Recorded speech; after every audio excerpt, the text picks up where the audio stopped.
Yeah. I know. I like you hate them. Like, it was easy to hate some of them. I know.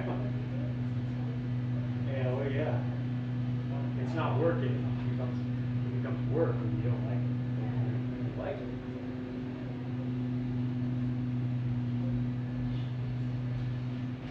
Yeah. Oh, that's so nice, really? You're not stuck like me.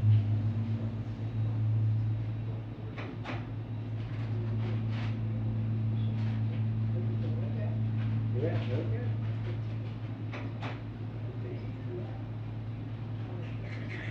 Where was this for the last 25 years? Before me.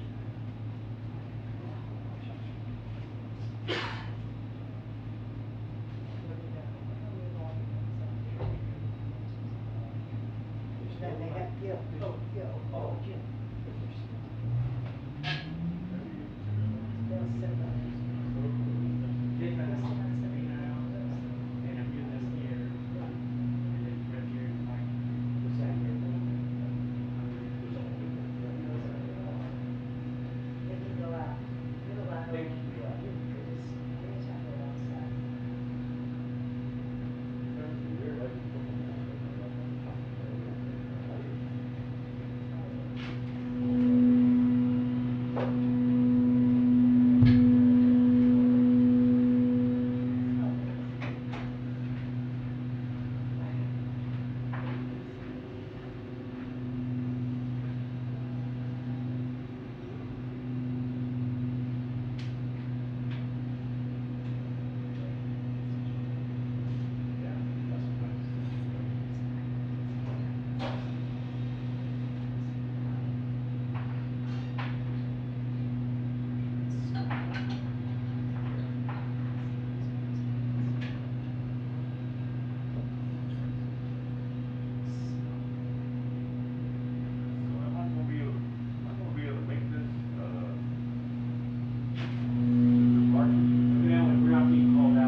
They usually end this before the.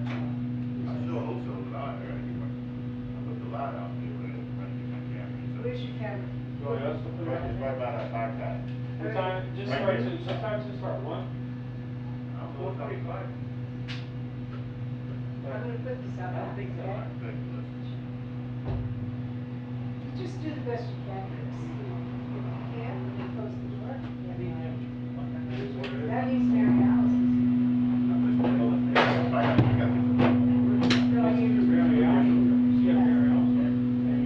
but if you don't make it. Oh, sorry.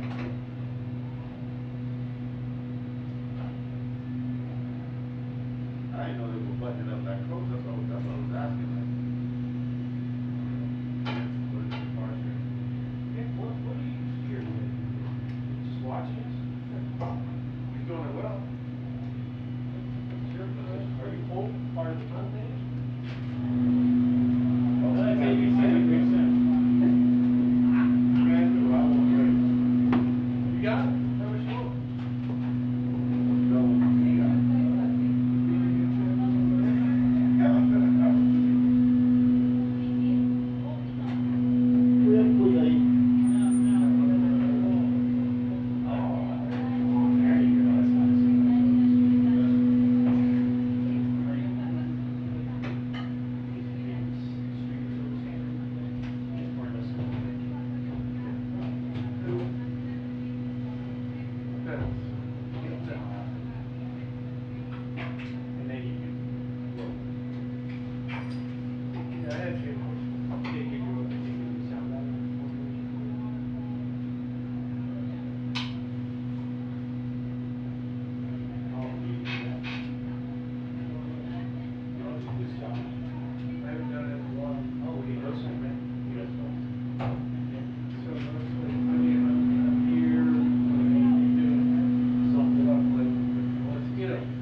Hey, Joe.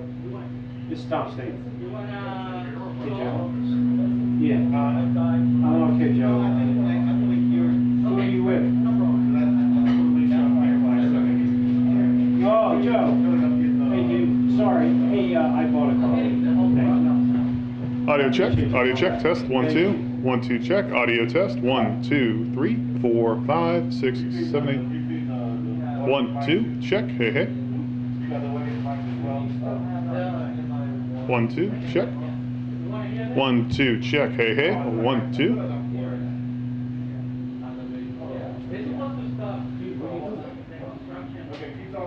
Testing 1 2 3 4 5 6 7 8 9 10. Audio test. 1 2 3 4 5 6 7 8 9 10. 1 2 3 4 5 6. 1 2 3 4 5 6 7 8 9 10. 1 2 3 4 5 6. 1 2 3 4 5 6 7 8 9 10. 1 2 3 4 9 10. 1 2 check. Hey hey. 1 2 3 4 5 6 7. No, when did she send something out? You used to doing this? What? You used to doing this, this sounds kind of. What does that mean? Yeah. It sounds accurate. I mean, that's just gear. Speaker, there's only one source of it, right? I mean, if you use it, I mean, if it's needed, I mean, how does that work? You just don't use it, I guess. You just say that. More than 3 wires? I don't have one. Test 1 2 check. Hey hey. 1 2 3 4 5 6 7 8 9 10.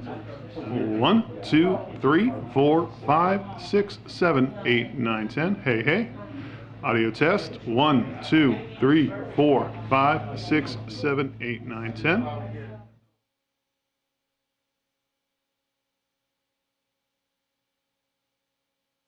Echo, you're saying.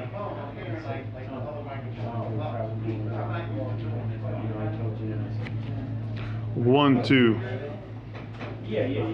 I said. 1 2 3 4 5 6 7 8 9 10.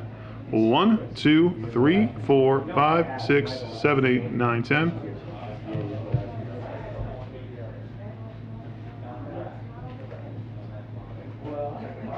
1 2 3 4 5 6 7 8 9 10. 1 2 3 4 5 6 7 8 9 10. Audio test. Hey hey.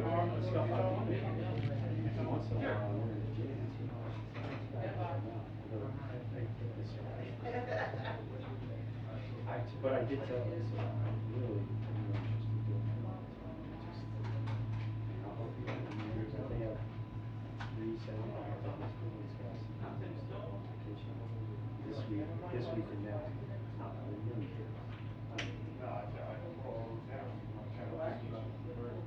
Yeah, they use their gear. Oh, yeah. He's setting tone right now. Hey, Tom, can you help me out here? I'm not hearing tone. You hearing it? Hold on. I'll call you back. No, you're on camera. Something's on. Hey, no, you're sending them. You're sending them a mic. Is it mic? At line level. Yep, I'm sure. He's sending me something right now, I'm not hearing anything. Well, talk. Testing 1 2 1 2. Audio test. 1 2 3 4 5 6 7 8 9 10. Audio test. 1 2 3 4 5 6 7 8 9 10. Test 1 2 So we're 3. getting his mic. Test 1. No, we're hearing his mic.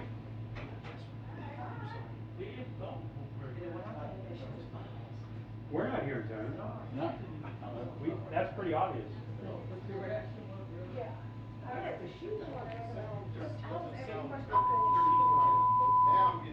I was telling. I'm still not getting snow. No, Mike. Yeah, that's tough.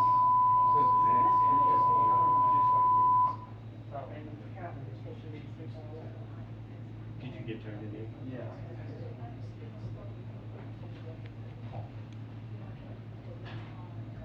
Can you talk one more time? Sure, no problem. Audio test. Tap one more time. Okay. Test 1 2 check. 1 2 check. Audio test 1 2 3 4 5 6 7 8 9 10. 1 2 3 4 5 6 7 8 9 10. Audio test 1 2 check. Hey hey. Yeah, I'm getting it here. Good. Is it clean? Is that echoey to you? Test 1 2 1 2 check. Hey hey.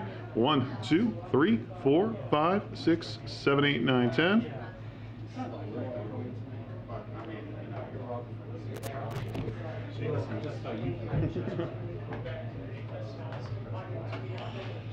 Check 1 2 3 4 5. Check.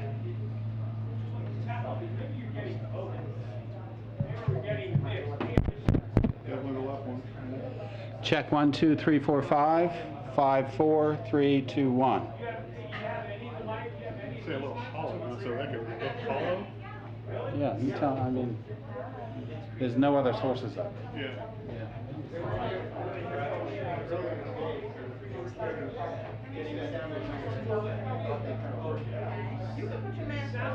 It sounds like, you can hear that audio, but it sounds like there's ambient mics on it too. They're being mixed. Yeah. They don't have any presence. A lot of presence.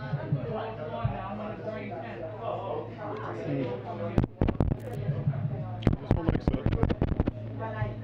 Test 1 2 check. 1 2 3 4 5 6 7 8 9 10. Or don't. Might be on air. How doing? How are you, man? Test 1 2 audio testing 1 2 3 4 5 6 7 8 9 10. 1 2 3 4 5 6 7 8 9 10. Audio test. Audio test 1 2 3 4 5 6 7 8. 1 2. Hey, bring the mics down.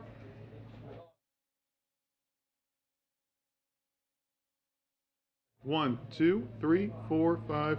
Mic still up. Bring the mics down. No, bring them down.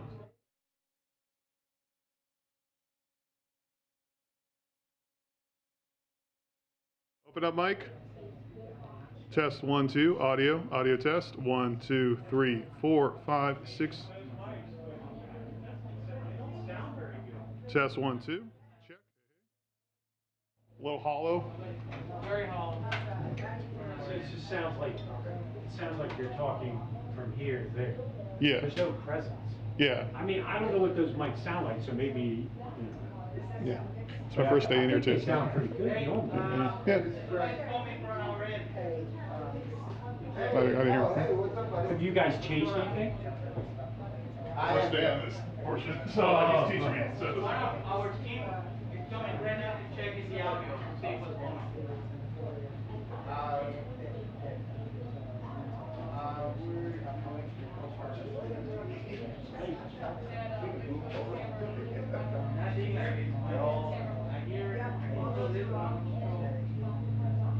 I send it, the way it goes there.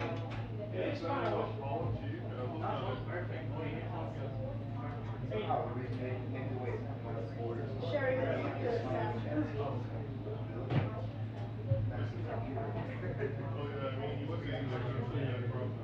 Is yours sound okay? Oh, okay. Hello. Sound check. Sherry, 1 2 1 2. Hello, hello. Hello. This is Corrine, Press Secretary, White House. 1 2 3 4 5 6 7 8 9 10. Sound check. Sound check. Sound check. Sherry? Is that the way it sounds? I heard you way back here before you even got up. What does that mean? something else. There's something, but it's not us. No. Almost like this. is something else, right? Because these are all turned off. See, look, we can hear you now. Keep coming. 1, 2, 3, 4, 5, 6, 7, 8, 9, 10, 1, 2. Test, test, 1, 2, 1. Test, test, 1, 2, 1, 2, 1, 2. You don't hear me at all? Well, when she steps to the side, you can hear. Check, 1, 2, check, check, check. Check, check, check, check. I can hear, he can hear you. One, Let's two. stand where he is and talk. 1, 2, 3, 4, 5, 6, 7, 8, 9, 10. 1, 2, 1, 2. Hello, 1, 2, 1, I don't 2. think you should be able to hear that. Or at least not like that. No? Okay, he's the audio guru. Hello. Test, test, 1, 2, 1, 2. Test, test. Hello, this is the podium. 1, 2, 3, 4, 1, 2. Maybe it does. Yeah, the expert just got here, so let's see. 1, 2, 3, 4. This is a sound check for the White House briefing. 1, 2, 1, 2. Hello, 1, 2, 3, 4, 1, 2. Sound check. 1, 2, 3, 4, 5. 1, 2, 1, 2. 1, 2, 3, 4, 5. 1, 2, 3, 4, 5, 6. 1, 1, 1, 1, 1, 2, 2, 2, 2, 2. Something, are we okay or we're not okay? 1, 2, 1, 2. 1, 2, 1, 2, 1, 2, 3, 4. 1, 2, 3, 4, 5, 6, 7, 8, 9, 10. Can I hear, sir? Oh, yeah. Can you continue, ma'am? 1, 2, 3, 4, 5, 6, 7, 8, 9, 10. 10, 9, 8, 7, 6, 5, 4, 3, 2, 1. 1, 2, 3, 4, 5, 6, 7, 8, 9, 10. 10, 9, 8, 7, 6, 5, 4, 3, 2, 1. 1, 2, 1, 2. No, No, cracking. It's always been clean. It's, early on, it just was a little echoey. How are we doing, Chris? How do you are we? I mean, you know, it's usable. I guess we want this audience sound anyway, but it just seemed like to me that. Boom, boom. It's too boomy. You can hear me. He says keep talking. 1, 2, 3, 4, 5, 6, 7, 8, 9, 10. 1, 2, 3, 4, 5, 6, 7, 8, 9, 10. 9, 8, 7, 6, 5, 4, 3, 2, 1. 1, 2, 3, 4, 5, 6, 7, 8, 9, 10. 10, 9, 8, 7, 6, 5, 4, 3, 2, 1. 1, 2, 3, 4, 5, 6, 7, 8, 9, 10. 10, 9, 8, 7, 6, 5, 4, 3, 2, 1. 1, 2, 3, 4, 5, 6, 7, 8, 9, 10. Yeah. What'd you do? A little bit more. 1, 2, 3, 4, 5, 6, 7, 8, 9, 10. 1, 2, 3, 4, 5, 6, 7, 8, Yeah, listen to that. 9, 10. My imagination. 10, 9, 8, 7. Chris, are we getting better? I think it sounds better, much better. Much better. Oh, yeah. 1, 2, 3, 4, Yeah. 5, 6, Much better. 7, 8, 9, 10. 10, 9, 8, 7, 6, 5, 4, 3, 2, 1. Much better now. Would you have the audio mics up? Is that up now? No. So, that's that, and then here's the audio mics, the audience mics. That's like 2 of them. That's what that sounds like. Check, check, check. Here's the rears. Check, check, check, check. Check, check, check. Okay. So, okay, okay, so whatever you did is much better. Okay. I don't know, it seemed like we were hearing the audience mics. Is that what you did? Yeah, I didn't do anything with the audience mics. I just EQ'd the mics a little. That's what it is. Those are essentially the same things at the top, and so since it's so far now, because it's shorter and everything, it does of course pick up that room noise, but I don't think the EQ is proper. Okay. Do you need me to still count or are we good? We acceptable? It sounds better now. If you guys Sounds better when I stop talking? Yeah. I think you're good, but No, you no, said that you lowered the EQ, you said the Okay,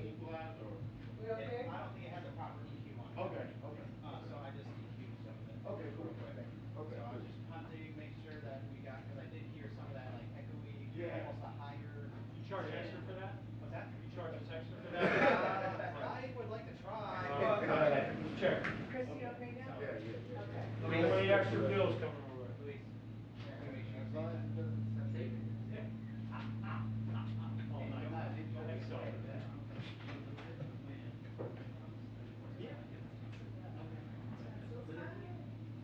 Okay, so Chris, are you on your happy, right? I'm good, I'm good. I'm good.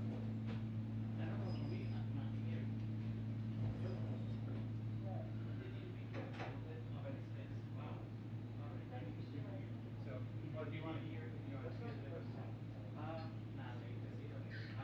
We all hear it anyway, but, so, all I do is just, I found the right frequency area to take out. I have to look at the top, that's on the, highway No, I never heard time.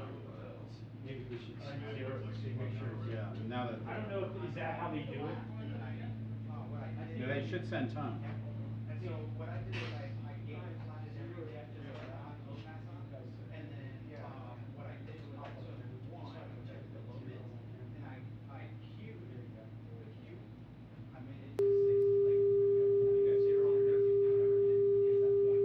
Brought it all the way down, I just started hunting for that echo that I heard. I saw or it sounded weird in that low mid, so I grabbed Just sending it down. or did that first, or did that next, and then widened up to stay low.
That will cause some feedback either through the recording or even from the video. All right. Thank you, gents. Thank you. Yeah, glad to be of service. Glad I was a help instead of a hindrance. You earned your pay today, thank you. Like the rest of us.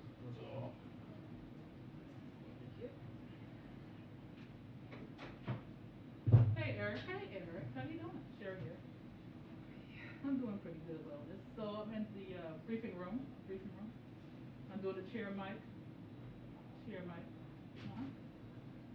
Yep, thank you. 1098-765-4321. You got me? 1098-765-4321. Good? All right. Well, like, hey, man, everything going with you? All right. Good to see you. That will. I just got some. Back there, they see you. Your buddy Eric, Connor. Oh, yeah, I've been Oh, yeah, texting see him. if the best job ever, you know, here.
sound good.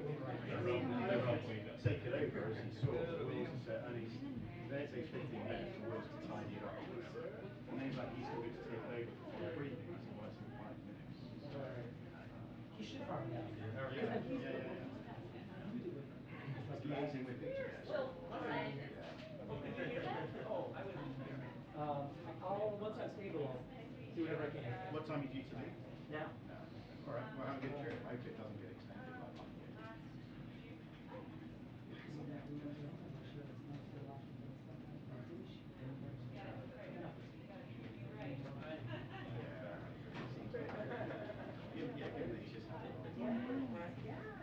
Well, you're in safe hands. Don't let Harry steal the trip. What, you gotta watch this one. You gotta watch this one. I like it. It's a good size. Skipping this. Wait, no, I'm swapped out. So I've done my.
It's very scintillating. You should Yeah, totally read it.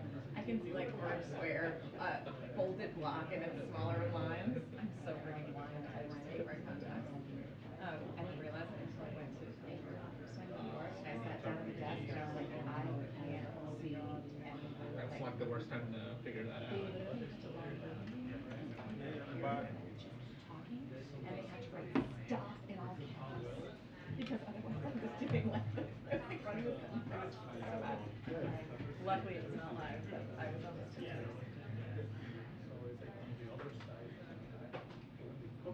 had to go to the Columbus Circle when the traffic was be like, any contacts now, please. So I've got as high as division and I've now realized that I and eye exams. Oh, really? It's all the screen time. Everybody wears glasses. My daughter takes school. And like yesterday, I was like, I'm sorry, I just have to read Is it this up to close? Yeah. See, I'm okay up close. It's my distance. It's like hot garbage. It's very hot. Yeah. It really makes you feel youthful, right?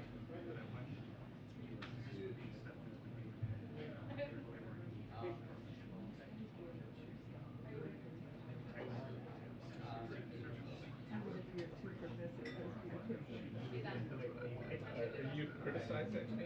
I remember one time I was an hour late for my pump and I was like texting Nancy and I'm like, you gotta end the shit, wrap the shit up. Put a bow on this.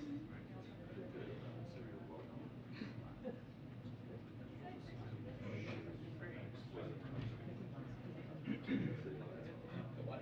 Go ask about page 20 to 50 affidavit. 2 minutes till the press briefing. 2 minutes until the press briefing.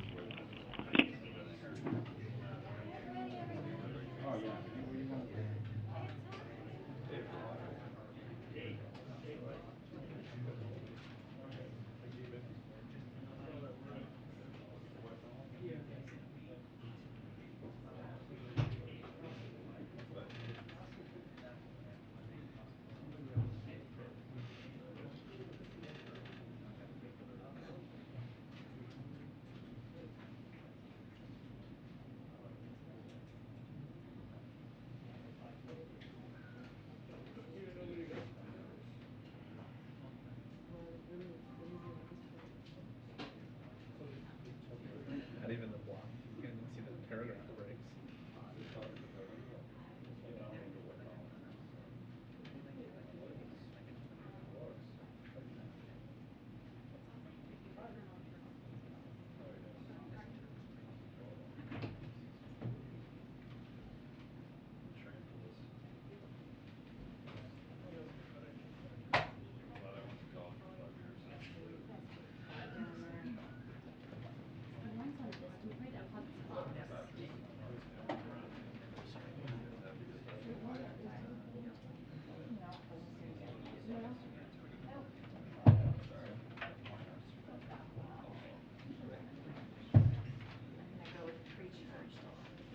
Yeah, it's gonna do that. Can I pass that through? Thank you guys very much. Appreciate it.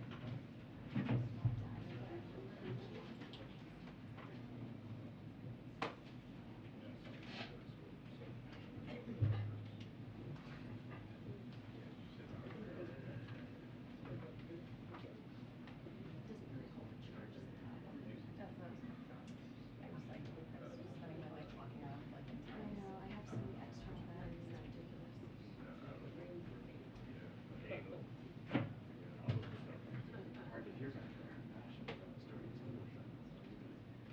We definitely weren't we were hoping you didn't notice.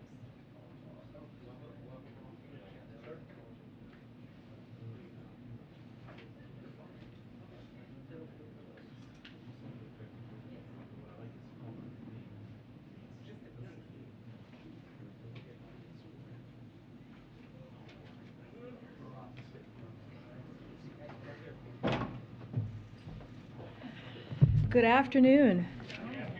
Okay, happy Friday. We're excited to have Deputy Director of the National Economic Policy, Bharat Ramamurthy, here with us again today to discuss the student loan announcements this week and how they will benefit working middle-class families. He'll have about 20-25 minutes. I know the in-town pool is going to have to leave about 1:45-ish, so he's going to stay with us as long as possible to take as many questions as he can. And then after that, clearly, you guys have to leave, and we have to also continue our day. And with that, Bharat, okay, thank you again. Hey, good afternoon. Good to see you all. Before taking questions, I want to just talk a little bit more about the economic impact of the administration's student loan plan. This plan will lift a large weight off of tens of millions of middle-class Americans, people who came by and large from working families and who are working class now: teachers, nurses, firefighters, police, members of the military, and more. By lifting this weight, we are not only benefiting them and their families, we are benefiting the communities that they live in and the economy as a whole. So, for example, there's good evidence that student loan debt makes it harder for people to start new small businesses. These relief actions mean that more middle-class Americans can open more businesses in their communities. That means more job opportunities in the years to come. Student loan debt also makes it harder for people to buy a home. These actions will mean that more middle-class Americans may be able to finally afford a down payment, buy a home in the years to come, and start building wealth that they can pass along to their kids.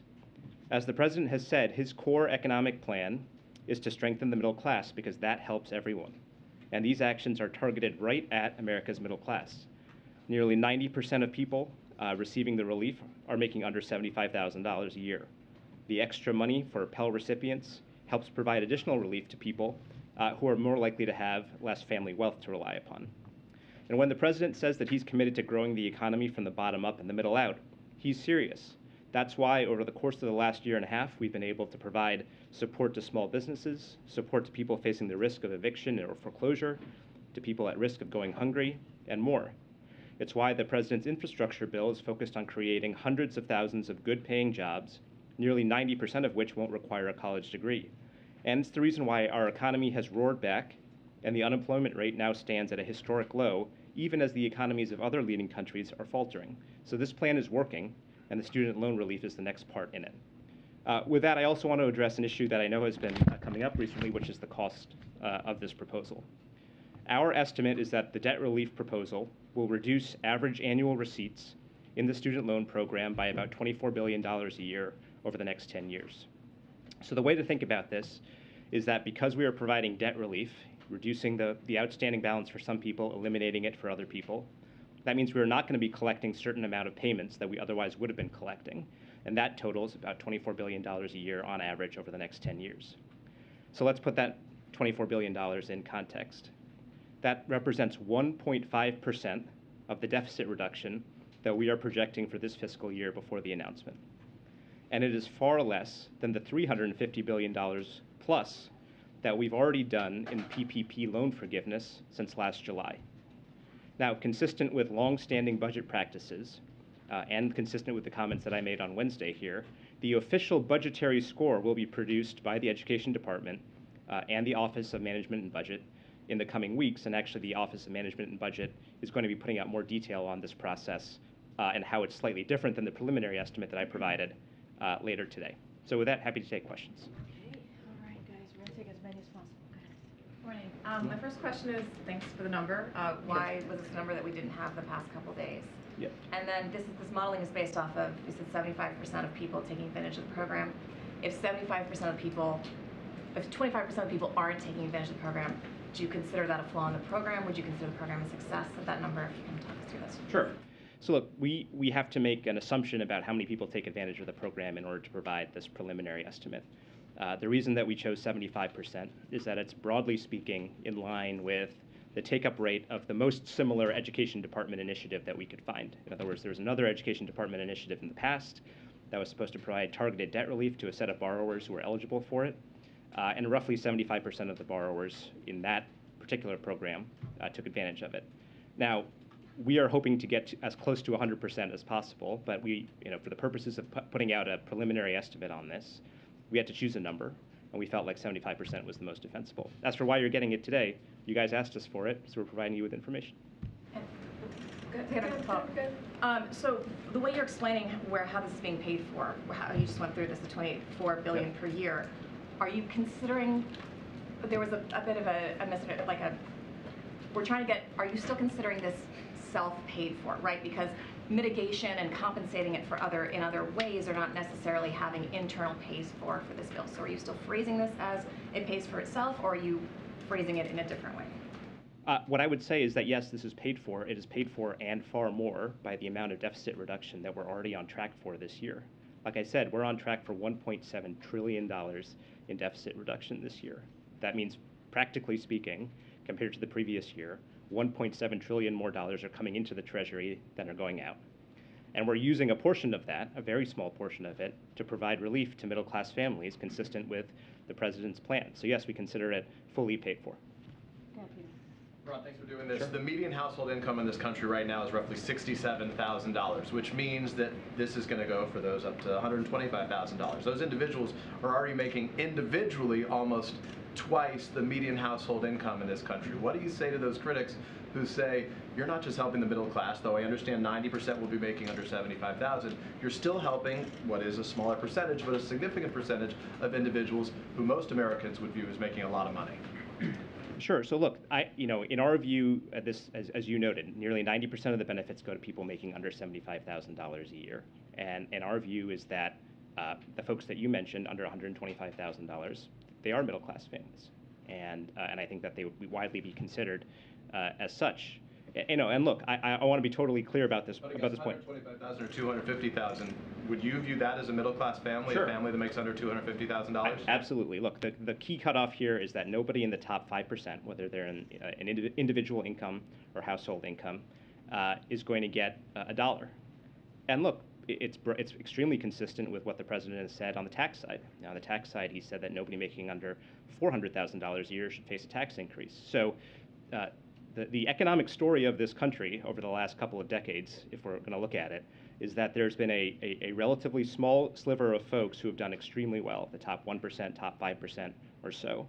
And our goal was to make sure that people below that, the bottom 95%, get a little bit more relief, get a little bit more breathing room, and that's exactly what this policy does. But by the way, targeted even more narrowly than that, primarily, overwhelmingly, to people making under $75,000 a year. And to follow up, if I can quickly, the White House yesterday was pretty vocal on Twitter, which it isn't always, criticizing some of the critics of this program, Marjorie Taylor Greene, Matt Gaetz, among them, saying how much money they received in PPP loans in the past. I think you would agree that there is a difference between a loan program as it existed, which was conceived to be the PPP program that was conceived to be forgivable, assuming you spent a majority, I think 80%, on the payroll, as opposed to these loans, which were for individuals with expectation when they made money, they'd be paying it back. So is that a fair comparison, and why?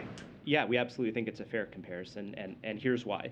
So, since last July, we have forgiven, under the statutory terms of the PPP program, more than $350 billion worth of loans. Right? Those are loans that the government has forgiven, turned into grants. And those are loans, by the way, of up to $10 million per business owner. Now look, we believe that providing support to small businesses is the right thing to do. We didn't design PPP. Maybe we would have designed it a little bit differently if we were in charge. But broadly speaking, providing support to small business is a priority of the president. But look, has any Republican in the last year stood up and said, inflation is really high, you guys should stop providing this loan forgiveness to PPP recipients. You should slow it down, or you should change the rules because it's unfair that these people should get up to $10 million in grants. No, in fact, it's the opposite. The pressure that we've gotten from Republicans on the Hill has consistently been do this faster, make it easier for people to get forgiveness. So our view is, why is there a double standard here? Why is it, from the perspective of Republicans, great to forgive a loan of up to $10 million to a business owner, but if we want to provide $10,000 or $20,000 in loan relief to a teacher or a bus driver or a nurse, all of a sudden it's socialism. That's what doesn't compute from our view. We don't think that that's consistent. Justin? Thanks. I was wondering if you could talk about the $24 billion number, because it's a little different when you guys canceled the ITT or Corinthian. We were given a lump sum of the total amount. So I'm wondering if it is fair to extrapolate this to say that you believe $240 billion in loans will be canceled, or if not, what are the underlying assumptions that get us to the 24, right? Are you kind of cutting out, are you assuming economic growth that will offset some of it? Are you cutting out folks who would have defaulted on their loans but wouldn't repay? I think it doesn't include the other education department rules that would have been included. So can you just kind of get us to that number, and if there is a top line number? Yeah, so look, this is a cash flow estimate, which basically says, there's a subsection of borrowers who are going to get relief under this proposal. We estimate that 75% of them are going to take advantage of the relief that they are offered. And if that debt is canceled, that means that if they were scheduled to make $400 worth of payments a year for the next 10 years, that cash flow is no longer going to come in to the government. It's that straightforward. Now, as the OMB item that's going to come out later is going to describe, there are some really key differences between what we are doing, which is a preliminary estimate, and the more complicated and frankly more precise score that is required by federal law. And to give you a few examples, number one, under federal law, to do a budget estimate of this, you have to take the net present value of all of the payments that are foregone. That estimate is going to look at some really important technical implementation decisions that the Department of Education is going to have to make. So, for example, if you're a borrower and you have multiple loans over $10,000, well, if you get $10,000 in relief, which of these loans is going to get canceled? It matters for the cash flow. That's the kind of more sophisticated drilling down type of analysis that's going to happen as part of that process, consistent with our with budget scoring. But in an effort to provide you all with more information and a ballpark, that's what we're doing here. Just because I have you right now, and Jay Powell spoke earlier today, he said that the Fed was likely going to continue to pursue interest rate hikes, but that it could result in pain in both a slower economy and job losses. Obviously, inflation is a major concern, and that's what the Fed is looking at here. But the president has not only said that the Fed is independent, but it has sort of endorsed their vision. And if their vision results in job losses and an economic slowdown, has the president's opinion of that changed in any way? Well, I'm not going to answer that hypothetical, but I will say that we have great respect for the independence of the Federal Reserve. I'm not going to comment directly on Chair Powell's comments. But there's been a lot of good data released about the economy, including this morning, that to us gives us a lot of hope about the future trajectory of where things are going and how middle-class families are going to be doing. So, for example, PCE, which is a measure of inflation, came out this morning. In fact, it's the one that the Federal Reserve prefers to the CPI. And what PCE said is that prices fell last year, 0.1%. And at the same time, incomes increased. So that tells a good story about the state of the economy. The University of Michigan put out its consumer sentiment survey this morning. Consumer sentiment is up quite a bit over the last month. And consumers' inflation expectations are down. So again, all good signs there. And of course, if you look back to some of the data releases a little bit earlier, for July, we had 528,000 new jobs. CPI, which came out in July, that was flat, so no price increases in July. And of course, everyone's favorite measure of the economy, gas prices, are down over $1 since their peak. So a lot of good news in the economy. We're going to let the Fed do its work. And our focus here is to support households, keep our eye on the ball on inflation, and hopefully come out the other side with steady and stable growth, which is what the president has set as his goal. Go ahead, Matt, and I'll come to the back, too. I had two sort of technical questions, but thankfully you're here to answer some technical questions.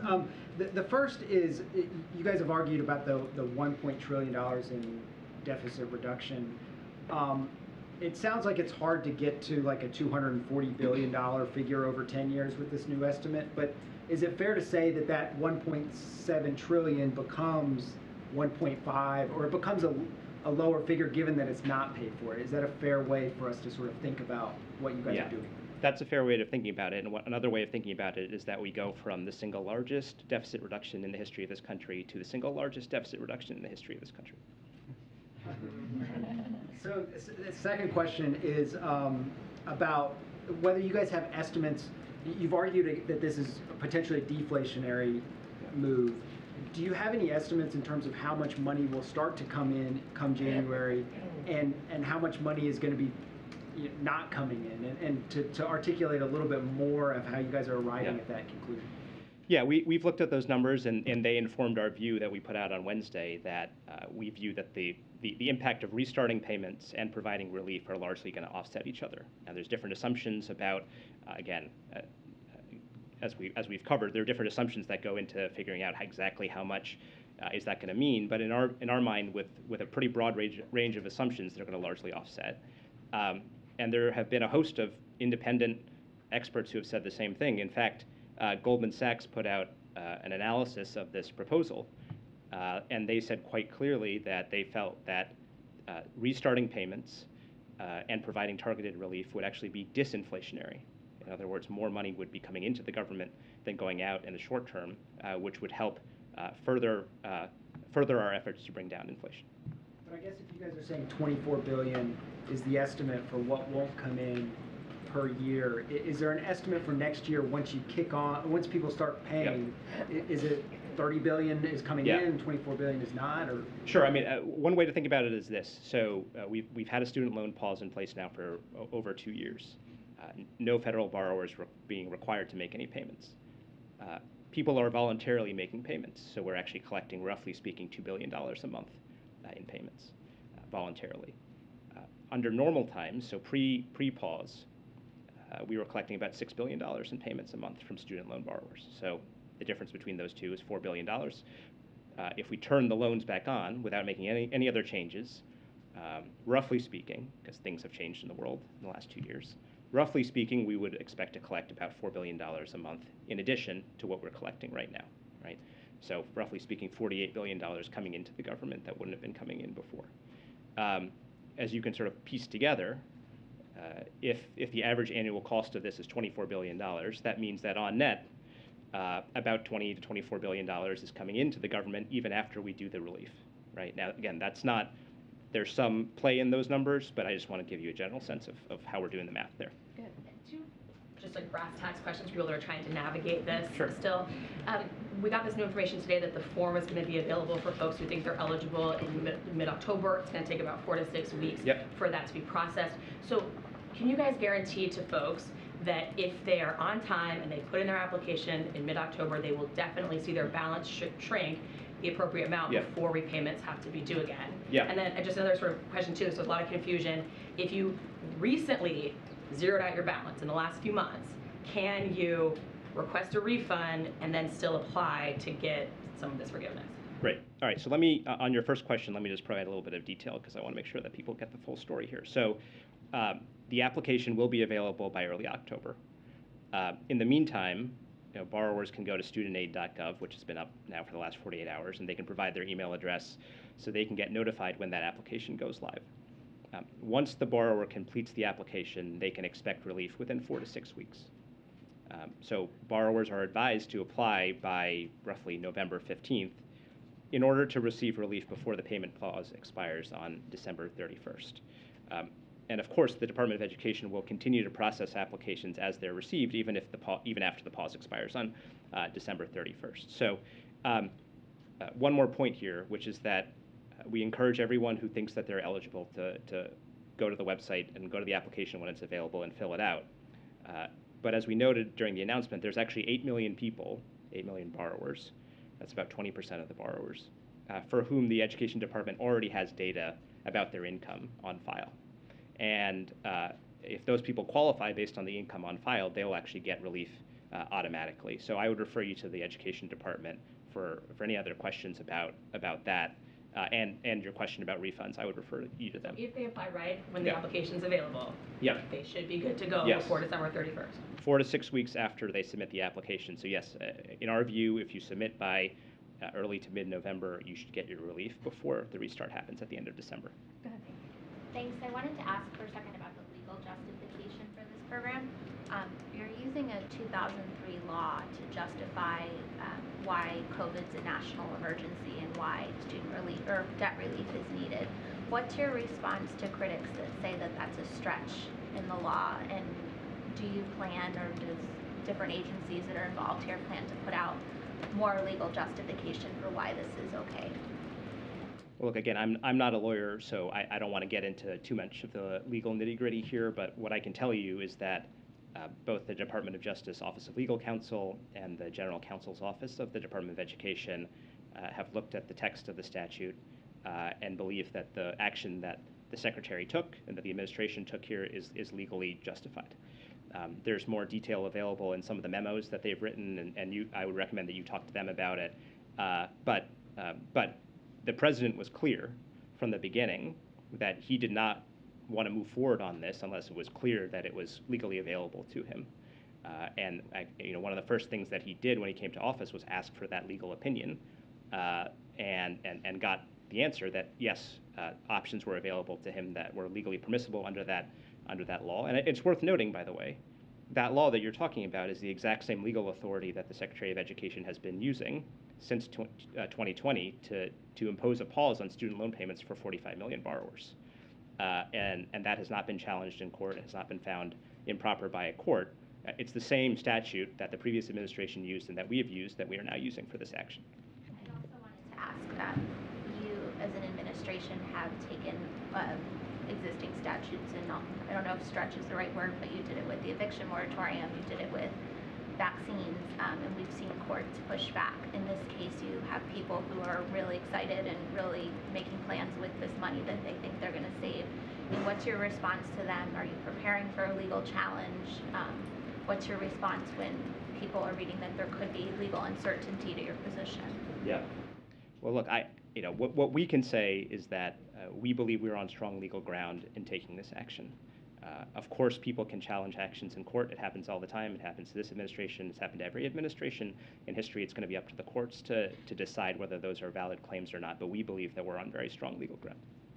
Niles, and then we'll come If you follow up to that, if a judge somewhere were to attempt to put a stay on the implementation of the student debt relief, would the payments still resume in January? The other side of the coin. So if the student debt relief were to be stopped by a court, would the other side of it, the payments still resume? Yeah, I'm not in a position to answer that hypothetical right now, but it's a good question.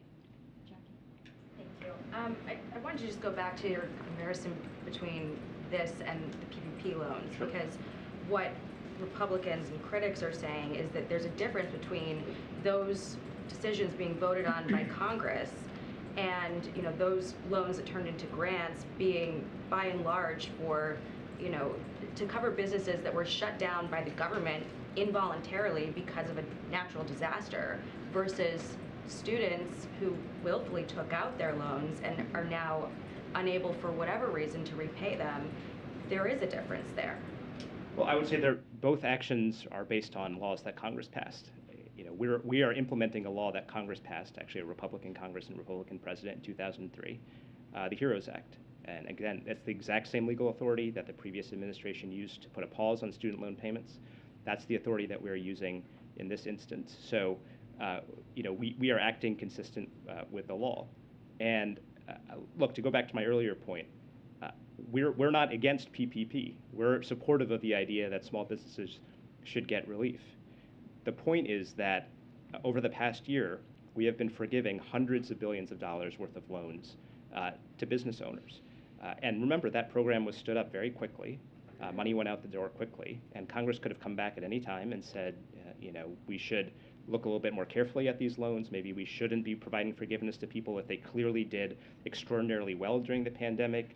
Remember, these are really low interest loans. Maybe we should just make them pay back their loan at a low interest rate rather than forgiving it. None of that happened. We didn't hear from a single Republican pushing for any of that. Everyone was on board with forgiving up to $10 million in loans. And so all we're saying is that it's hard to credit those same people who are highly supportive of that program and that amount of debt forgiveness, turning around and saying that forgiving a fraction of that amount for working people, not business owners, but working people, somehow that crosses the line over into socialism. That's not how we view it. What's the difference, though, between, I guess, how are you justifying using a 2003 law that was designed to help military families for this purpose, where you're now helping bail out people who took out loans and cannot pay them, do you view people who can't pay their debt as heroes, like those who are in our armed services and were fighting after 9/11? Yeah. I mean, look, I think as the president has said, there is a real problem here with the burden that student loan debt places on people from low income and middle income families. You know, we used to have a system where a Pell Grant, which is federal support to low income families, used to cover 80% of the cost of going to a four-year public college. And as of today, it covers 33% of the cost. So what are people supposed to do? They want to get a degree. They're being told that's the right thing to do. They think it's going to help them. Universities. Why not build in something to make sure that borrowing moving forward is limited, or that universities don't just ratchet up the cost? Yeah, I'm glad that you brought that up because I want to address it. Remember, the president put out a three-part plan on this, and the third part of it was accountability for colleges. And it detailed a few things. Number one, unlike the previous administration, which loosened the reins on colleges and universities, rolled back rules that were intended to hold them accountable for raising costs, this president and this administration reinstituted an enforcement office at the Department of Education that goes after these types of colleges. It kicked out an accreditor, which is a private company that basically says that, you know, this institution, this college is good enough, so they should get federal loans. This accreditor allowed colleges like ITT and Corinthian to get access to federal loans, and then those colleges defrauded people, defrauded students. So this administration responded by kicking that accreditor out of the program. They're not going to be able to accredit colleges anymore. And I would note that a central element of the president's community college plan was accountability, so that neither colleges or states that took that money could raise prices on students unfairly. So all of that said, I think that we believe that the department should have even more authority to go after bad actors and to hold colleges accountable, and we're eager to work with Congress to advance any proposals along those lines. I guess I wanted to ask, I know the president last month, when he made remarks about the Inflation Reduction Act, really highlighted the fact that it would reduce the deficit. And if a larger percentage of the student borrowers end up availing themselves of this program, you know, it would cost $320 billion, right? If you had 100% uptake, essentially over 10 years, and that's the goal. So, you know, is there, I guess, can you acknowledge that some people would feel disappointed that this could basically wipe out the savings from that law? Yeah, no, I'm glad you asked about that, because I think that there's a nuance here that's important to understanding why that doesn't quite work. So when the budgetary score comes out for this proposal, like I talked about, we're going to get a little wonky for a second here. What it's going to do is say that all the loans that are being modified or eliminated here, we have to look over the lifetime of that loan and figure out how many dollars are we not collecting because of that modification. And so, as you know, many loans, the repayment lasts over 10 years. You know, people are repaying for 20, 25 years in instances. So really that score is going to reflect the cost over a much longer time horizon than your standard 10-year budget window. As a result, in our view, the thing that we should compare that score to is not just the first 10 years of the Inflation Reduction Act, it's at least the first 2 decades of it, and maybe the lifetime impact of that. And if you look at outside analyses of the long-term impact of the Inflation Reduction Act, they find that it would reduce the deficit by $1 trillion over the next 2 decades. So in our view, that is the relevant point of comparison on that. MJ? Yeah, I wanted to ask you about the updated Penn Wharton estimate, which says just the debt cancellation piece alone would cost up to $519 billion over 10 years, and then the total plan would cost upwards of $1 trillion. Obviously, there is a significant gap between the $24 billion per year that you're citing, or $240 billion over 10 years. Just wanted to give you the chance to walk us through why we might see that difference in the two models. I know it just came out today, and I didn't have too much time to look carefully into it, but I got a chance to skim it. My view is that there's a couple of things. Right off the top, getting to that $1 trillion, they have a massive range on estimating the impact of our reforms to the income-based repayment plan. They say that their baseline estimate is that it costs about $70 billion. But then they say it could cost $450 billion more than that if you make certain assumptions. So, you know, in our view, you can lop off that $450 billion right there because it seems to be somewhat speculative and clearly the top end of the range. Beyond that, the debt relief analysis doesn't do a few things. Number one, it doesn't account for the fact that it assumes 100% of people will take it up. You know, in our mind, that's not necessarily a reasonable assumption. And look, estimating the cost of forgiving certain debt is more complicated than just looking at the face value of the debt that's being canceled. So, you know, I gave the example, I was here last time, that let's say you cancel debt for somebody who's been in default for more than 7 years, and there's actually millions of borrowers in that position. If the face value of their debt is $10,000 and you cancel it, it's not reasonable to say that the cost of that is $10,000 because you were sitting here collecting $0 on that loan year after year after year. So some of those elements are also going to affect the score. So, you know, the education department has the best data on it. It has all of the data about who repays, what to expect about repayment horizons and payment rates, how this interacts with the existing income-based repayment program and all of that. So we feel confident in our numbers. Just one follow-up. Given that the upwards of $1 trillion that they are estimating, that obviously is a number that's a lot closer to the $1.7 trillion in deficit reduction that you all have been citing. So I'm just curious, was the total cost that this plan would amount to, was that a factor when the president and all of you were deciding what the total amount of forgiveness should be, or was the forgiveness amount, did you get there sort of regardless of the cost, and then you sort of figured out what the general cost would be after? Yeah, I want to make totally clear that we don't think that $1 trillion is anywhere in the ballpark of what this is going to cost. Number two, you know, yes, the president was quite focused on what the, at least a good estimate of what the cost of this proposal was going to be. It was a big factor in his decision. He was looking into and thinking about how that would compare versus the deficit reduction that he had been able to secure over the last 2 years, frankly, of his presidency. Remember, in the first year of his presidency, he brought down the deficit by $350 billion. So it was a factor. We provided him with estimates along the lines of what we've provided you, and that did play a role in thinking through how to design the policy. Was there a percentage that he was determined not to cross? Not that I recall. Okay, just like two more. For students who are about to take out new loans, what should the message to them be about whether their loans could be forgiven in the future? And does the White House have an obligation to emphasize that this could very well be a one-time thing so that they're not taking out additional loans? I would say two things. Number one, this is going to be a one-time thing in terms of the blanket relief. You know, this is an authority that is conditional on an emergency, as I said, and the president believes that this relief is warranted in this instance, coming out of the pandemic and as we transition back into repayment. It is not the kind of authority that you can use over and over again. But what I would say to that student is that these income-based repayment reforms that are also part of this proposal are designed to help people who go to school and then end up having lower income, middle income jobs going forward. Remember, we had some examples in the fact sheet that we put out alongside the proposal showing that, you know, for example, somebody making $30,000 or $40,000 a year after they have some debt, the income-based repayment reforms represent a savings of $1,000, $1,500 a year or more, depending on their exact circumstances. So it was really important to the president that this package of proposals not just be relief for current borrowers, it's a reform to the system so that future borrowers also get more manageable debt loads going forward. Okay, I think the in-town pool has to gather, so folks need to go, feel free. I'll stay a little bit longer. Okay, you're being very... I'll just ask my question.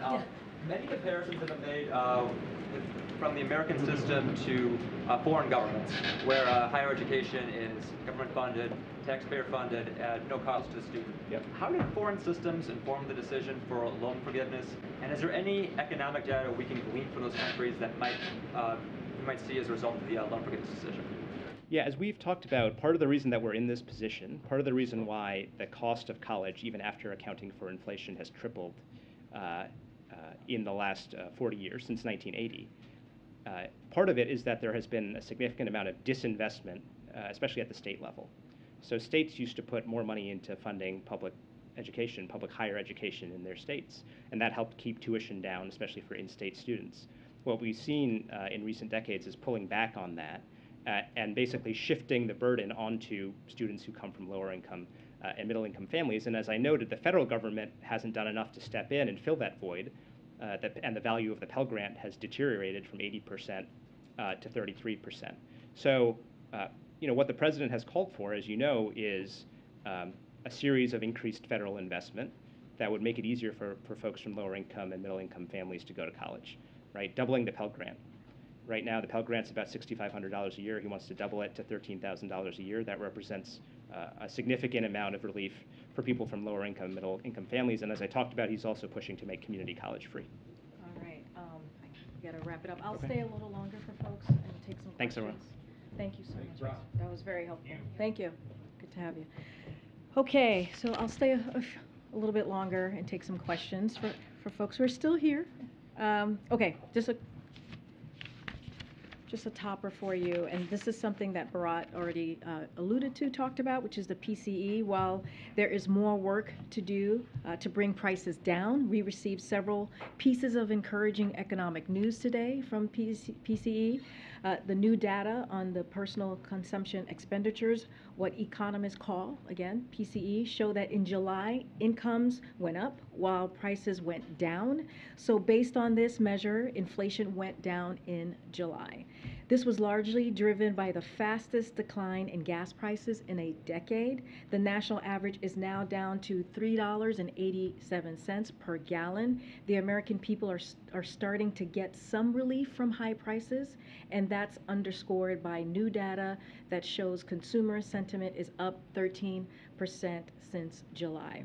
And 1 year expenditures of inflation dropped by nearly 0.5 percentage point. That's encouraging news as well. The president's #1 economic priority is lowering costs while sustaining our historic economic recovery. The recently signed CHIPS Act and Inflation Reduction Act will do just that. Once again, we have more work to do, as we have said over and over again. We continue to face real global challenges, and we are always careful to not read too much into any 1 month's data. But what we saw today is encouraging evidence that we are on the right course and we are making progress. Amr? Does the president believe it was appropriate for the former president to have classified information and unsecured in his home? So, as it relates to, and I understand why folks have an interest in this, we totally get that, but as it relates to any comments on anything related to this independent investigation, even any underlying materials, we feel that it is not appropriate for us to comment on this. This is an independent investigation that the Department of Justice is leading. That's something that the president finds is an important thing to do for the Department of Justice to have that independence. We're just not going to comment. The president yesterday suggested that Republican ideology is veering towards semi-fascism. Could you just clarify what exactly does the president mean by that? And secondly, the president also said he respects conservative Republicans, but he does not respect MAGA Republicans. More than 70 million Americans voted for Trump in 2020. Does he not respect those voters? No, I mean, that's not what he said. I think he was pretty clear and he was very powerful last night. Look, what the president said last night was that when it comes to MAGA Republicans, when it comes to the extreme ultra wing of Republicans, they are attacking democracy, right? They are taking away rights and freedoms. They are using threats of violence. They are taking away voting rights, and he called it what it is. That's what he did. He called it what it is, and what many, we would argue, historians would agree with us on. And so, what Joe Biden believes is, as president, he should, and president should, be the strongest voice for democracy. And so he was making that very clear. He was making that contrast to what congressional Democrats have been doing, which is fighting for our rights, fighting for freedom, delivering on an economy that is historic, 10 million jobs that have been created, lowering health care, lowering prescription drugs, and making sure that we take on those special interest groups. And we saw just a couple weeks ago that we won. So he's making that contrast, trying to make that very clear of what we are seeing today. And so he was passionate about this, he was eloquent about this, and he also, when it comes to what you're asking me about Republicans who are conservative, clearly he said that he believed there are traditional conservative Republicans. He was very clear on that. He specifically called out and mentioned Maryland Governor Larry Hogan as one of them. So, but we have to really, make sure that we make it clear that there's a choice in front of the American people, right? And we have to make sure that we make it loud and clear that when it comes to MAGA Republicans, we call that out, and that's what he did. And what they're doing, right? What they're doing in attacking our democracy. And so he wanted to be clear on that, and he made that contrast, and that's what you heard from the president. Has the White House made any changes in light of the revelations of the former president's handling of classified material to its own processes or training procedures for handling sort of protected and secret information? I don't have anything to share with you. Again, we're just going to be really mindful. I know, I get the question that you're asking. We're just not going to share any change of processes. We're not going to share any information, anything that's related to this. Any content, any underlying materials to the investigation that the Department of Justice is doing. Again, an independent investigation. We're just not going to comment at this time. Just to hop back to loan forgiveness for a second, NPR's done a lot of reporting on sort of administrative processing failures at the Department of Education for these loan programs. These are kind of lapses in income-based repayment and sort of profession-based repayment that Secretary Cardona has acknowledged. Is the administration concerned at all about similar issues for the sort of coming loan forgiveness program, or ways that it might give up the leave borrowers in the lurch? So look, you just mentioned Secretary Cardona has been really clear about the previous loan forgiveness programs or other programs that have been before him and in his agency. Look, we take this very seriously. We believe that this is an important plan that's going to give relief, again, to up to 43 million Americans. It's a very targeted plan that's going to give relief to 90% of Americans that are making less than $75,000 a year. That is important. This is a campaign promise that the president made and kept, and he went beyond, not just to 10,000, but up to 20,000. So we're going to do everything that we can to make sure that that gets delivered. But of course, we're going to hear from folks and see if they'll take us up on it. Again, this is an important piece of important plan that is historic. We have not seen any president do this before, and we're going to do everything that we can. Of course, Secretary Cardona is going to do everything that they can with he can with his team to get this done. Go ahead, April. Corinne, this Sunday will be the 59th anniversary of the March on Washington. And how is this White House, how is this president marking that moment, particularly as he decided to run for office because of the massacre in Charlottesville, as he walked in talking about equity and equality? So let me first say a couple of things, because it is an important day, and I want to give it the due as you're asking me this question. You're right. When the president and so many Americans saw what was happening not too long ago, back in 2017, just in August of 2017, and we saw what was happening in Charlottesville, that moved him. What we saw, the hatred that we saw there, that moved him, and that moved so many of us. And he actually wrote an op-ed talking about what he thought that meant for this country, and how sad and devastating it was to see that type of behavior, that type of hatred, and that type of sentiment that was very public, and also someone lost their life. So I want to make sure that we don't forget that day as well, or that weekend, as well.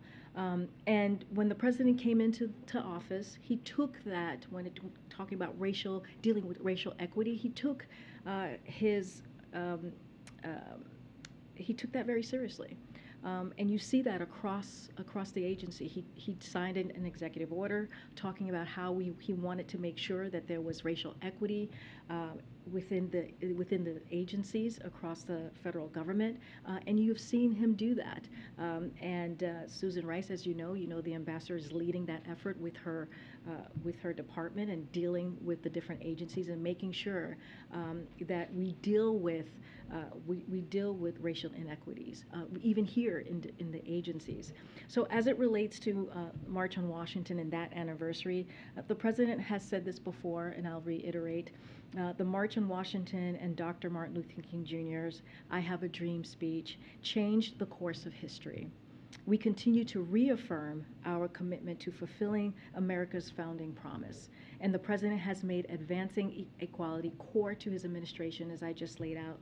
We can't rest until justice truly rings out for all of us. I don't have anything specific on what the president's going to be doing on this, but we will share if we have anything more. And there was a missed opportunity, if you will. Civil rights leaders wanted to mark the anniversary Sunday by having a meeting with the president this week. Could you talk about that? Is there effort to try to have this meeting happen soon?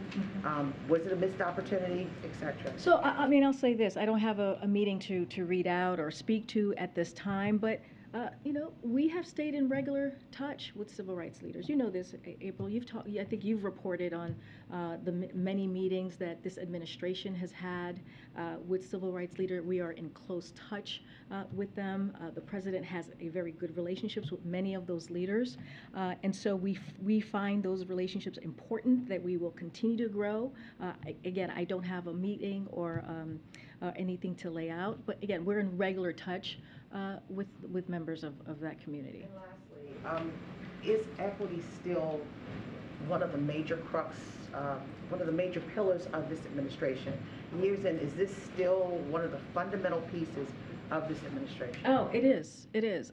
I mean, I'll just remind you, when the president walked into this administration, I've said this many times before at the podium, he laid out the different crises that were before him.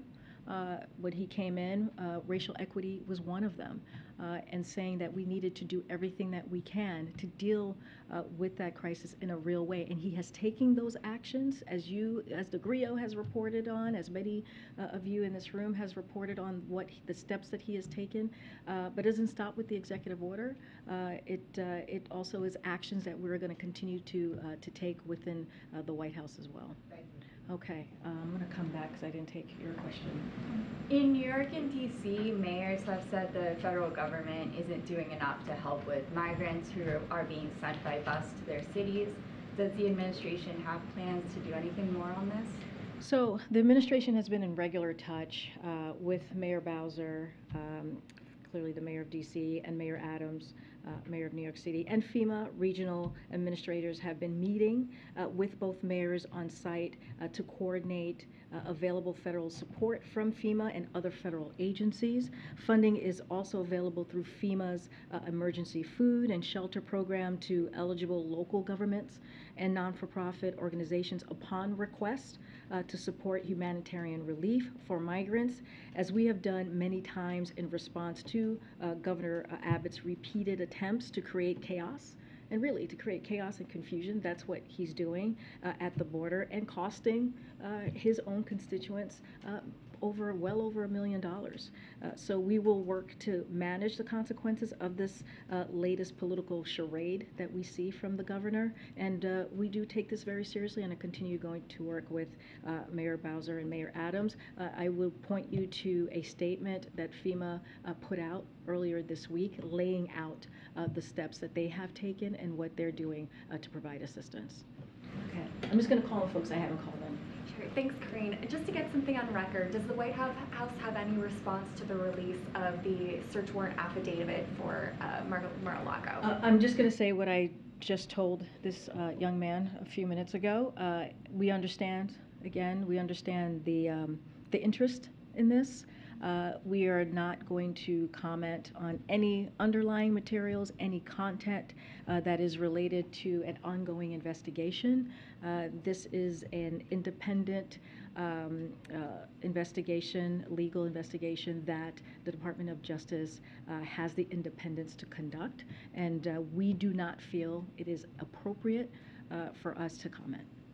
Real briefly on student loans, does the White House believe that federal student loans play any role in the increasing cost of college since students are able to, take on more debt that they don't have to pay off right away? Does that allow colleges to increase their costs maybe more than they might? I've gotten this question in the past, well, not in the past, it's just been a couple of days of this week. And so one of the things, and I think Bharat talked about this a little bit because there's been questions about, is this going to raise the tuition by doing this from colleges? Look, this is something that the Secretary of Education, Secretary Cardona, he has said this in interviews that he'll be monitoring, keeping a close eye on. He will continue to take the steps to hold colleges accountable for raising costs without delivering additional value. So that's a big piece of what you were asking me, but already the administration has taken actions to accountable measures.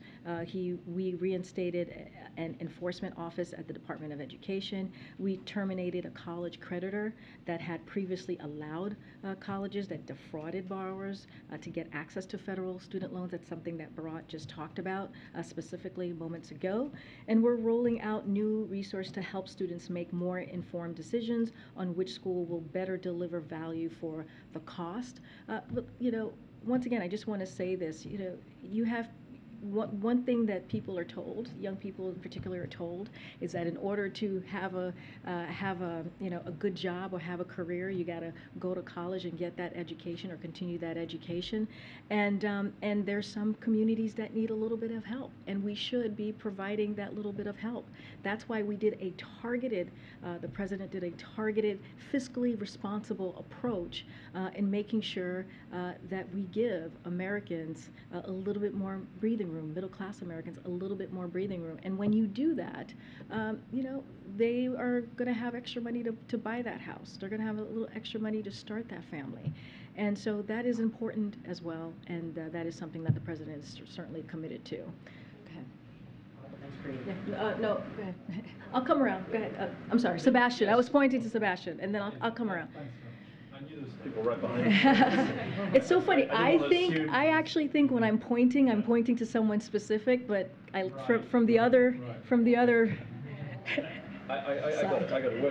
I'm in there now. So two questions for Sure. now. On the semi-fascism comment. Yeah. Is this something we're going to hear more of?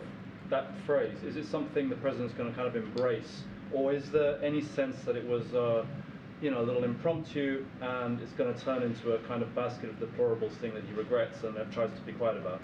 Look, I was very clear when laying out and defining what MAGA Republicans have done, and you look at the definition of fascism, and you think about what they're doing in attacking our democracy, what they're doing in taking away our freedoms, wanting to take away our rights, our voting rights. I mean, that is what that is. It is very clear, and that's why he made that powerful speech that you heard from him last night. And he has not shied away from saying that. You have heard him maybe not use that specific word, but you have heard him certainly use that definition. And look, what we are putting before the American people is a choice, right? And it is clear, there's a clear contrast as what is happening on that side of the aisle and what's happening on our side with congressional Democrats and what we have been delivering for the American people. And we're going to continue to fight for freedom. We're going to continue to fight for people's rights. And that is something that he takes very seriously, and that's what you heard from him last night. Okay, and just quickly on the other side of the world, how confident is the administration that European allies are going to be able to weather the energy crisis that seems to be going into, and winter is obviously going to get worse. Finnish people are apparently not taking saunas already, but it's getting worse than that, not to make light of it. And politically, is a concern that that this whole alliance over Ukraine is gonna really start cracking when that bites? So, just a couple of things, and I have a few things that I want to say because this is an important question. So, President Putin is weaponizing energy, right? You've heard us say that before, and that is exactly what is happening. This is why President Biden set up a task force with the EU back in March to work on ways to increase alternative sources of natural gas to Europe, including from the United States. We've made progress since March. Global LNG exports to Europe has risen by 84% compared to 2021, while the U.S. share of those LNG exports have been nearly tripled. And so that's important to note. In fact, global LNG exports to Europe since March have increased by 20 billion cubic meters compared to last year, already exceeding the pledge President Biden made back in March to work with partners to ensure additional volumes for the EU market of at least 15 billion cubic meters this year. We know we have more work to do, and we'll keep looking for ways to increase gas stockpiles in Europe, coupled with efforts to reduce Europe's demand for natural gas through energy efficiency and clean energy deployment. The path to energy security requires a doubling down on our efforts to transition to a clean energy economy, and we continue to work with Europe on this shared goal. Look, what you have seen this past several months, more than 6 months, even before we saw the war in Ukraine, the unprovoked war by Russia, is a unified West. You see the NATO alliance the strongest than it's ever been. It is going to, looks like it's going to extend by 2, and that would not have happened if they weren't united, if we didn't see the leadership of this president. And so we believe that alliance, that partnership is going to continue. We are going to make sure that our partners in Ukraine has what they need to continue to fight for their freedom and fight for their sovereignty. Oh, we have to go? Okay, I'll take, go ahead, Brett. I was supposed to call on Brett. Go ahead. I know today marks the anniversary of the terrorist attack in Kabul in Afghanistan. I saw the president's statement this morning, but I was curious, has he reached out to any of the families of the victims of that attack, or does he have any plans to address the anniversary of the withdrawal at length to the American people? So the president put out a statement earlier today, and as you all probably saw, some of you probably saw the statement that was released. He named each of the 13 troops who were tragically killed on that day. The president feels deeply about the loss that was suffered 1 year ago. And as he said in that statement, he feels strongly that we owe their families support for the rest of their lives. That is something that he's committed to. We are never going to stop seeking justice for those who were involved in planning of that attack, or for terrorists who threaten our homeland on any other day. So no president feels more strongly about our troops and their families than this president.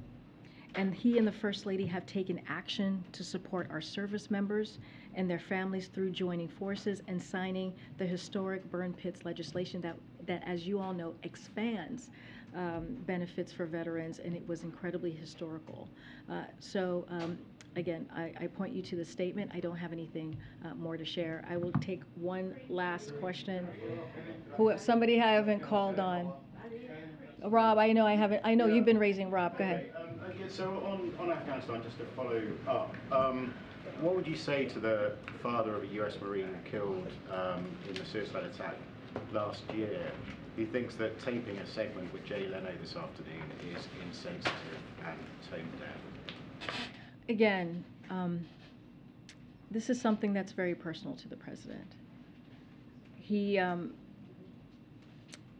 It was a tragic killing on that day. 13 members were lost, as well as 170, more than 170 lives of Afghan lives. So this is incredibly important day that he wants to make sure that he acknowledged, which is why he put out the statement. But he and the First Lady have not lost focus on those families. or any of the families that have lost loved ones in this 20-year war, because remember, we were there for 2 decades and we lost a lot of lives. Through joining forces, as I just mentioned, in the burn pits legislation that the president just signed, that is important as well. That is the work that this president is committed to doing, and that is a big deal, an important thing for service members and their families. And again, no president feels more strongly about our troops and their families than this president, who himself, the father of a service member who served in Iraq. So this is to film something with a comedian. I mean, are you worried about the optics of that at all? What I will tell you is that this is a day, a tragic day that the president takes very personally. Not just the president, also the first lady. And I will let his words, the statement, stand for itself. He knows this, again, as a father himself of a service member that served in Iraq. So we do not take this lightly. We take this very seriously. And our hearts are with the families today.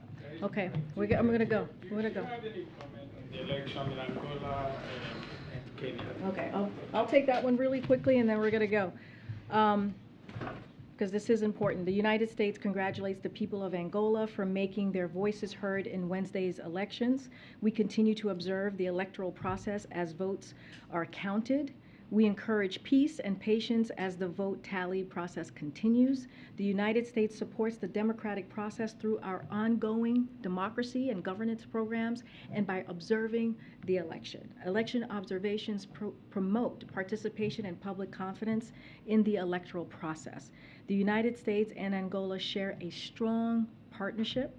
We will continue to work together with the government chosen by the Angolan people to deepen cooperation around shared priorities, including democracy, economic growth and investment, global health security and public health, and climate and energy goals to create a better future for all Angolans. The United States commends the people of Angola for their participation in the democratic process and efforts to strengthen democratic institutions, which will provide a foundation for a safe, prosperous, healthy, and inclusive future for both of our countries. Thank you, everybody. Have a great weekend. I'll see you on Monday.